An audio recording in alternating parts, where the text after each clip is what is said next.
Halo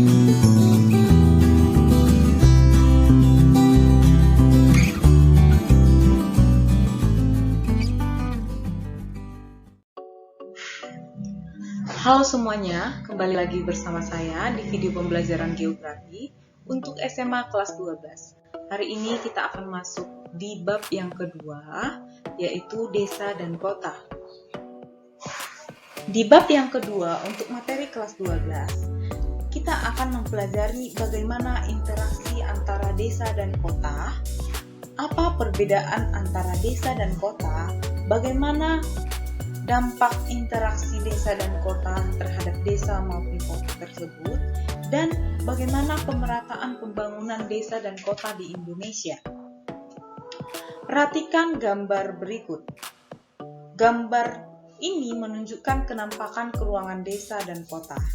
Salah satu kondisi keruangan khas desa yaitu ketersediaan lahan pertanian yang luas. Lahan pertanian di desa dimanfaatkan penduduk untuk mengembangkan aktivitas ekonomi. Kondisi berbeda dijumpai pada keruangan kota. Di kota, sangat sulit ditemukan lahan pertanian. Sebagian besar lahan pertanian di kota dialihfungsikan untuk lahan terbangun seperti permukiman, gedung perkantoran, dan pusat perdagangan. Bagaimana kenampakan ruang di daerah tempat tinggal kalian? Apakah termasuk ruang desa atau kota? Sebagai rakyat Indonesia, kita pantas bersyukur karena kita memiliki wilayah yang sangat luas, sehingga kita masih memiliki lahan yang sangat banyak. Masyarakat Indonesia ada yang tinggal di pedesaan, ada pula yang tinggal di perkotaan. Bagaimana perbedaan kondisi keruangan antara desa dan kota? Untuk memahami perbedaan antara desa dan kota, mari kita lihat pengertian ciri serta potensi dari desa dan kota. Mari kita lihat pengertian desa menurut beberapa ahli.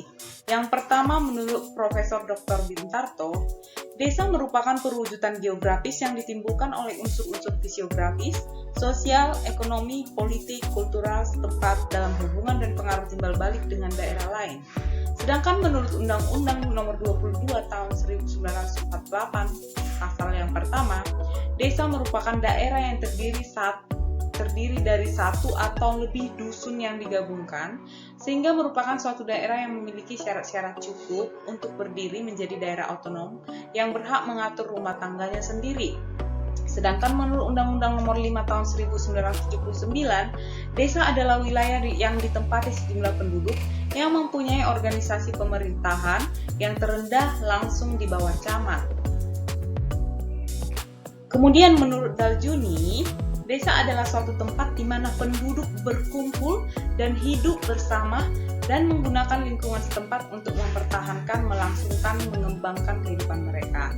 Kalian bisa melihat contoh desa berikut ini. Desa terdiri atas daerah atau wilayah, penduduk, dan juga tata kehidupan atau struktur masyarakat. Wilayah atau lahan di desa masih merupakan lahan yang luas dan subur. Tingkat kesuburan tanah mempengaruhi penggunaan lahan pertanian di desa. Selain itu, penggunaan lahan di desa didominasi kegiatan perkebunan, kehutanan, dan peternakan. Oleh karena itu, kegiatan ekonomi penduduk desa berkembang pada sektor agraris. Produktivitas pertanian berpotensi meningkatkan kesejahteraan penduduk desa. Kemudian, penduduk merupakan potensi desa yang paling penting. Potensi ini terkait dengan jumlah, proporsi antara laki-laki dan perempuan, tingkat pendidikan, mata pencarian, dan agama. Penduduk yang banyak akan menjadi potensi yang besar sebagai sumber tenaga kerja. Sementara itu, penduduk yang berkualitas akan berpotensi membangun desa lebih maju. Kemudian kualitas penduduk dapat dilihat dari tingkat pendidikan yang dicapai serta keterampilannya. Kemudian, struktur kehidupan masyarakat desa, mereka masih memegang teguh adat istiadat. Adat istiadat mampu mempererat kehidupan sosial di desa. Adat istiadat di desa yang kuat mampu menjaga masyarakat desa dari modernisasi. Sementara itu, hukum agama dan hukum pemerintahan desa bertujuan mengatur norma dan pedoman tingkah laku di dalam masyarakat.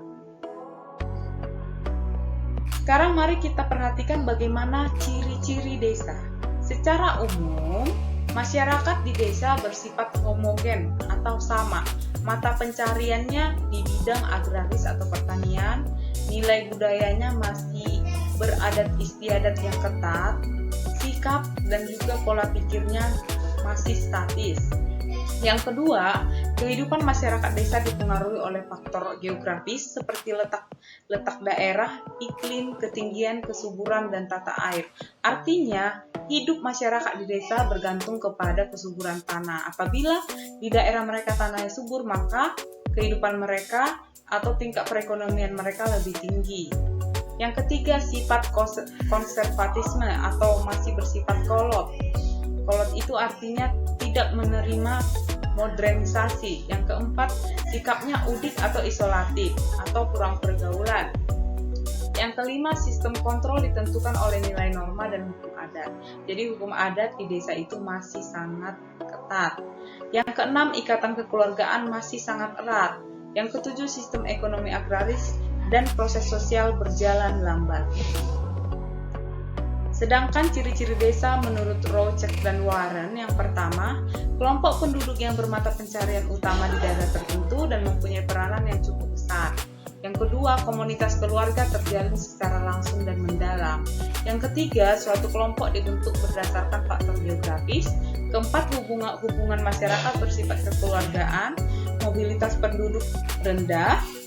Dan yang keenam, keluarga di pedesaan yang masih tradisional mempunyai banyak fungsi. Sedangkan menurut Dirjen Pembangunan Desa, ciri-ciri desa itu perbandingan tanah dengan manusia besar. Sebagian besar penduduk bermata pencarian pertanian dan masyarakat masih bersifat tradisional. Kemudian bagaimana tata ruang desa? Tata ruang desa adalah pengaturan pemanfaatan lahan untuk keperluan tertentu di desa. Perencanaan tata ruang desa dipengaruhi oleh sumber daya manusia, sumber daya alam, ilmu pengetahuan dan teknologi, serta lokasi, jarak, arah, dan kerapatan. Tata ruang desa umumnya masih sederhana, rumah dikelilingi pekarangan yang sangat luas, jarak antara rumah ke rumah agak jauh atau jarang, ada atau terdapat balai desa, sawah dan ladang jaraknya jauh dari pemukiman. Lalu bagaimana potensi desa? Potensi desa adalah sumber daya di suatu desa yang memungkinkan dapat dikembangkan dan diaktifkan untuk meningkatkan kesejahteraan masyarakat. Potensi desa dibagi menjadi dua, yaitu potensi fisik dan potensi non-fisik. Potensi fisik meliputi tanah, air, iklim, flora, dan fauna. Tanah atau lahan di desa sangat luas dan subur. Tingkat kesuburan tanah sangat mempengaruhi penggunaan lahan pertanian di desa.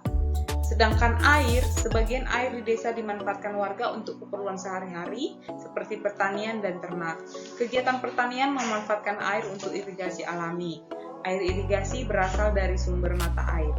Air di desa masih jernih dan bersih sehingga dapat dimanfaatkan juga untuk keperluan rumah tangga. Macam-macam sumber air yang ada di desa, misalnya mata air, sumur, sungai, dan danau. Kemudian, iklim di desa merupakan unsur fisik yang mempengaruhi kegiatan penduduk desa. Iklim panas yang terdapat di daerah dataran rendah mempengaruhi jenis kegiatan pertanian penduduk di desa. Penduduk desa di dataran rendah mengembangkan kegiatan pertanian sawah, ladang, dan peternakan unggas. Berbeda dengan kondisi iklim di daerah dataran tinggi. Wilayah desa di dataran tinggi dimanfaatkan untuk peternakan sapi, perkebunan sayur, buah, dan agrowisata. Kemudian, potensi non-fisik.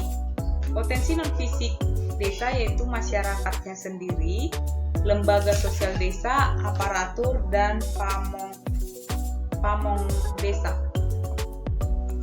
Salah satu potensi non-fisik masyarakat desa yang perlu kita ketahui masih kental dengan sikap gotong royong.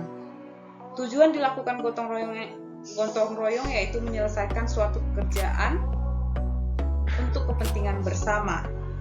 Kemudian lembaga dan organisasi sosial di desa berperan dalam pembangunan desa di berbagai bidang seperti bidang pemerintahan, kesehatan, ekonomi, dan pendidikan.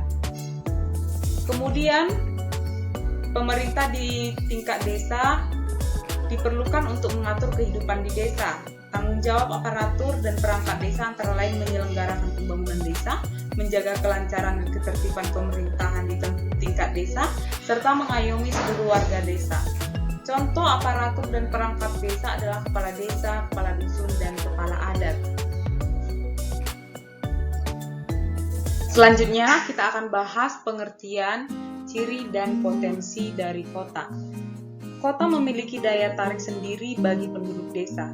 Tidak jarang penduduk desa berkunjung ke kota untuk memenuhi kebutuhan sehari-hari. Aktivitas tersebut menjadikan kota sebagai pusat kegiatan penduduk. Mengapa?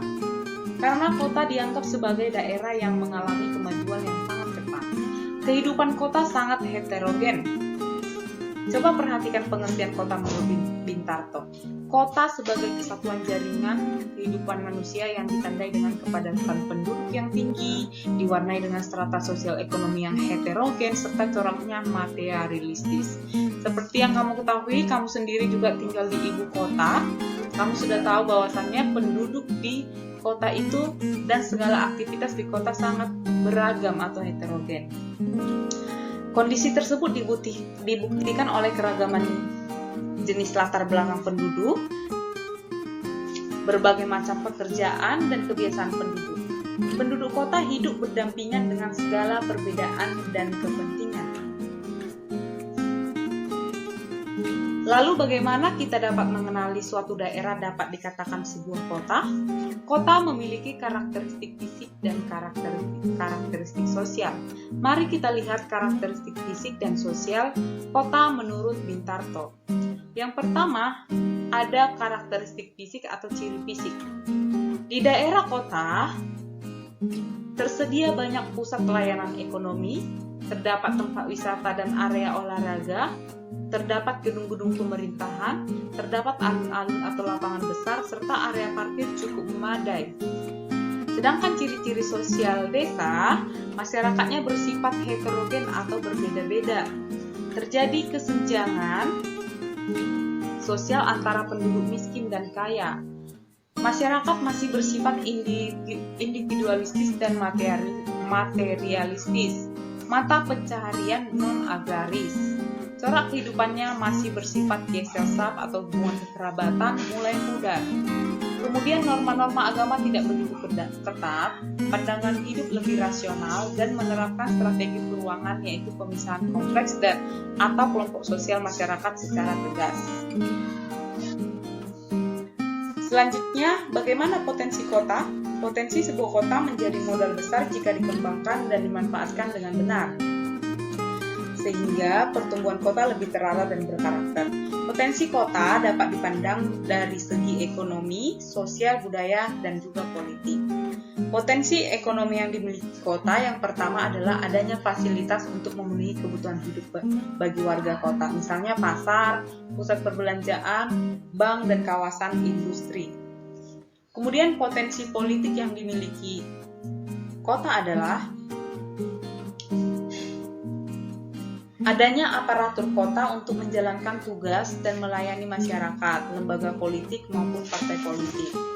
Kemudian potensi sosial yang dimiliki oleh kota adalah memiliki fasilitas untuk menciptakan ketenangan hidup warga kota, misalnya rumah sakit, tempat ibadah, yayasan sosial, dan lainnya.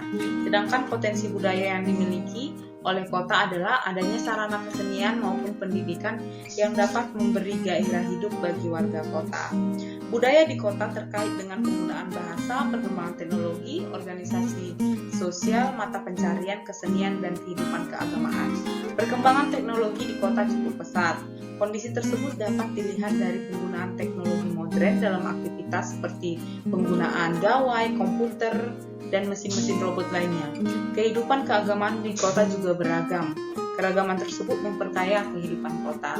Jadi itulah tadi pengertian, ciri, serta potensi dari desa dan kota. Nah, sekarang kalian silakan menjawab soal nomor 1. Kemudian selanjutnya di soal nomor 2, kita akan melakukan kegiatan observasi atau pengamatan terhadap karakteristik desa atau kelurahan tempat tinggal kita masing-masing. Jadi kalian menganalisis bagaimana ciri atau karakteristik tempat tinggalmu saat ini. Tuliskan nama daerahmu atau nama desa, nama kelurahan, atau nama kecamatan boleh. Kemudian tulis karakteristiknya serta dokumentasikan fenomena yang menarik dari wilayah tempat tinggalmu. Jawaban dari kegiatan observasi ini bisa kamu kirim melalui email yang akan saya cantumkan di deskripsi. Oke, sekian pembelajaran hari ini. Semoga bermanfaat buat kalian semua, dan jangan lupa like, komen, dan subscribe YouTube saya. Sampai jumpa!